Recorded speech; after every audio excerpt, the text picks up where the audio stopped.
Hi guys, this is Chris from AndroidPIT.com. We are here at Mobile World Congress in Barcelona with the Samsung Galaxy S5, which was just launched recently.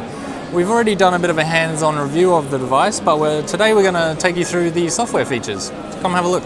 Okay, so with Android 4.4 KitKat on the Galaxy S5, you can see it's looking a little bit fresher. We've got the transparent system bars and the white icons, which looks kind of nice.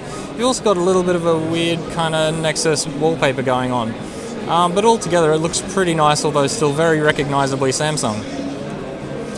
Obviously we've got some of the S Health apps foregrounded with widgets on the home screens, and on the far left, in the place of Google Now and the Nexus 5, we have the new magazine UX.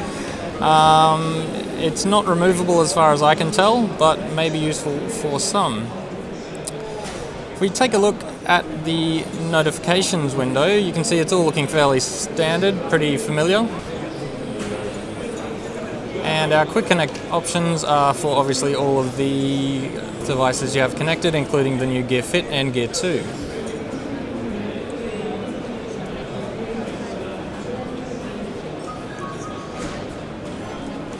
If we take a look at the app drawer, it's all looking fairly similar, but there's some new flat icons which look a lot better. There's not as many apps as you might expect. You'll notice that you have Gear Fit Manager and the Gear Manager and some other standard Samsung apps like Chat On. Obviously the S Health adds a layer of fitness to the S5, which in combination with the heart rate monitor is designed to get you more active and keeping track of your activity. So let's go into the S Health app. Our good friend Daniel. We can see all of Daniel's stats and progress with his activities, and if you want to switch out, you can check your heart rate. On the back here, we've got you'll see it flash right next to the LED. Place your finger on that. How often you'll use the heart rate monitor is debatable. I'm not sure if it will become part of your daily routine, but you never know. It's there if you need it. Take us to the settings. You can see possibly the most commented on part of the S5's new interface, which is the kind of Windows 8-ish looking icons that I guess is a little unfair because they're just brightly colored round icons, which seems like they would always be compared to Windows 8. It's kind of a lengthy list and doesn't feel particularly intuitive to me to find what you're looking for. I can't quite figure out what the color coding is going on, but at least you've got different subcategories. Fortunately, you can change that, which I like, to a simple list, which is a lot easier to navigate, although it's still quite long. Or you can go to the traditional tab view, which I think is much nicer and probably more familiar to Samsung owners. So the camera on the S5 is pretty fantastic from what I can see so far. I haven't had too much of a chance to play around with it, but obviously the options for different modes are much slimmer than with the S4. Basically just the ones that you really are going to want to use. If we go into the settings for the camera app, you'll see some of the more important options here, obviously that are noteworthy for the flagship. You've got all your standard picture sizes there, and of course 4K video recording. There's also slow motion, smooth motion, fast motion, etc.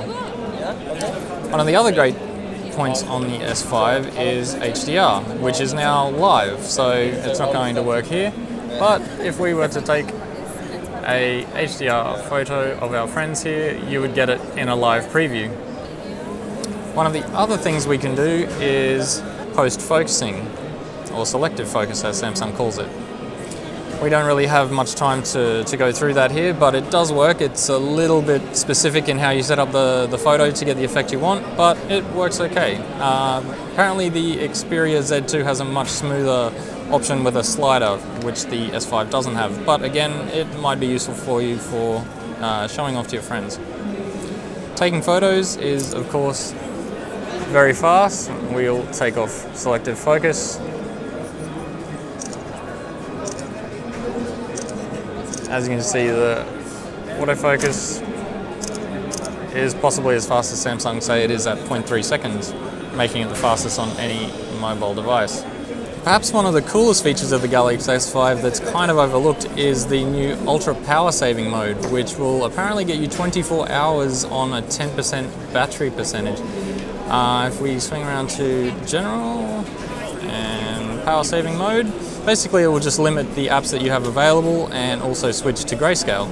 So let's take a look at that. You can have a quick read of that.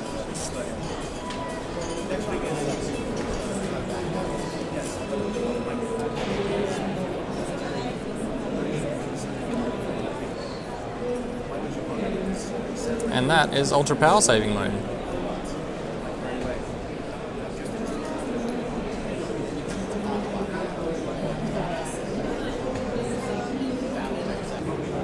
The Samsung Galaxy S5 also has a new download booster, which will apparently get you, 1 GB of data in 30 seconds. I haven't tested it, of course, but that sounds pretty fantastic to me. So let's check out the fingerprint scanner, which is here. Now we need to register another fingerprint. All in all, I actually don't really mind the new Galaxy S5 interface. It's a little bit patchy, as I've mentioned elsewhere. It's kind of a bit all over the place depending on which section you're in. But it still looks better than the old TouchWiz to me, so I'm not that disappointed.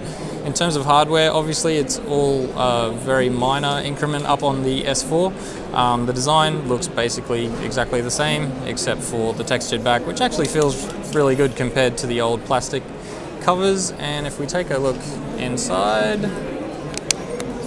we still have the removable rear battery cover with the waterproofing here.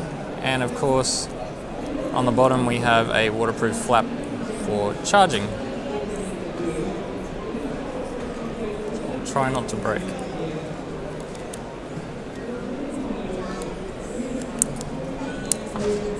So that, in a nutshell, is the Galaxy S5.